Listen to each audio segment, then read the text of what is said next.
Hi, I'm Shannon Haley. I'm Ryan Michaels. We're Haley and Michaels. And you're watching CountryMusicRocks.net. We're here at CRS 2015 with Haley and Michaels. How are you guys? How's your CRS going so far? It's been really fun. Thanks so great. much for having us. Yeah. Absolutely. So let's chat about your debut single, Just Another Love Song. Tell us a little bit about that and give us some background on that song. Absolutely. Well, we had the chance to write with Richie McDonald from Lonestar. And long story short, we got on this concept of couples who are together that have a song that's their song, and then when the couple breaks up, what happens to the song? And in this case, we decided it becomes Just Another Love Song.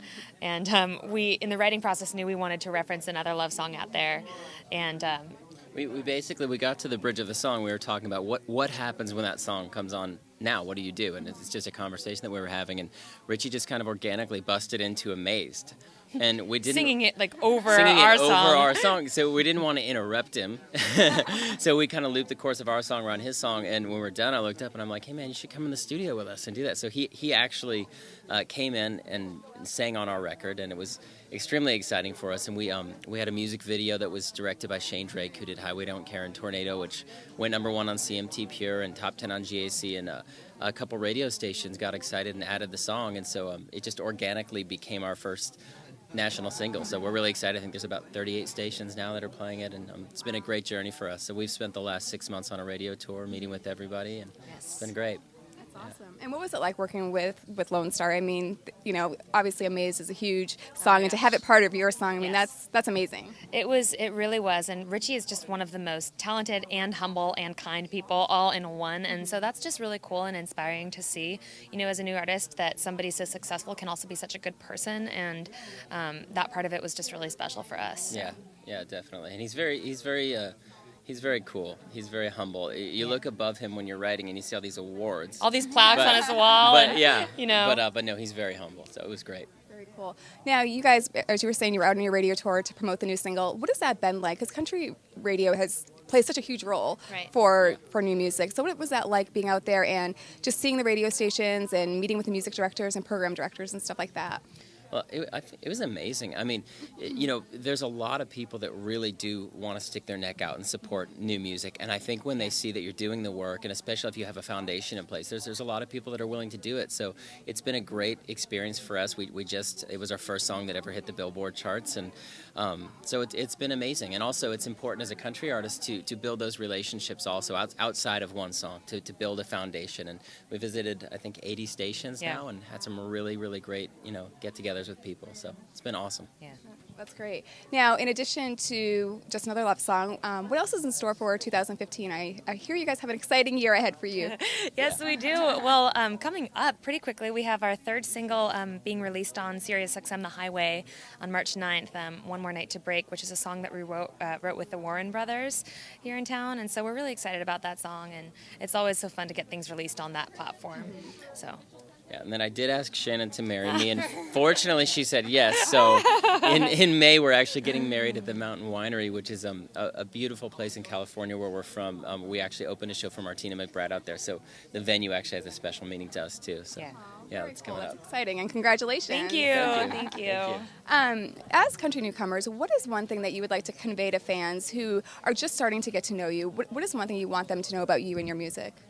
Well, we love to play off the fact that, we are a duo. We love writing songs about the perspectives of a man and a woman and the different types of relationships that, two people can go through. And we try to have conversations in our songs and just really have a lot of fun with that. And also just that we really love connecting to our fans. That's our favorite thing. So we read everything that we get. We love it when people reach out to us and tell us their stories of how they've connected to our songs, anything like that. So. Yeah, I agree. As you were talking about as a new artist with radio, but things have changed a lot. I mean, you still need to have radio, but the fans have much more of a voice now than they used to. They get to decide. And so for us, Just Another Love Song was something that happened in large part because of the fans. I mean, they kind of drove that to be a single. So, whether it's by messaging or downloading or voting. So we do, and like Shannon said, we love to engage and talk to our fans and have one-on-one relationships. So That's awesome. That's huge. It plays a huge role in your careers. If given the opportunity that you could record any song from any other genre, what would you pick and why? Oh, man. Well, we actually did already, and the choice we made was 500 Miles by the Proclaimers, and the reason that we did that was we actually put out an acoustic music video before we ever started writing together. We did covers, and that was the one that we thought was just really interesting as far as how singing it as a duo kind of changed the meaning of the song. Yeah, we kind of realized that singing it to each other kind of turned it into more of a love song instead of just this great anthemic song that it was before. But so we put it out, just an acoustic video on YouTube, and all these people started messaging us that it had become their wedding song. And Kyle Jacobs and Matt McClure, who produced Lee Bryce, heard it and offered us our first production deal. So their only contingency was we had to put it on the record. So we recorded it with them, and SiriusXM, The Highway, picked it up, and it actually went number 10 on their Hot 45 and sold 30,000 copies. So I think we did record. That's right.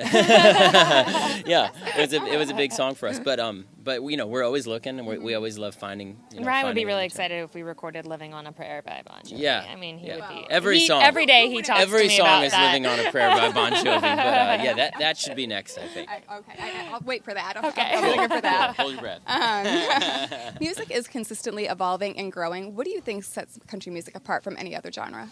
You know, it's interesting, especially now, because country music is probably more than any other genre growing, and I love that about it. It's always growing and evolving. But I think that the one thing that still, no matter what, no matter how it's changed, separates country music is just songs. Great songs, great lyrics. You know, I think it's the last format where people actually listen to the lyrics and care so much about what they say, and they want to connect to those songs. And I think that will always be in country music. Yeah.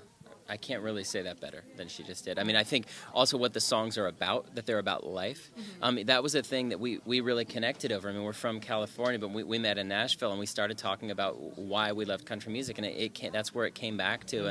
And so even though there's a lot of groups, including us, that bring other musical influences, as long as that underlying core is country, that the songs and the lyrics are always gonna be real, you know. And finally, we're here at CRS. It's a week all about, country radio. What is one country song that really resonates with you? When you hear it on the radio, it just takes you back to a certain time.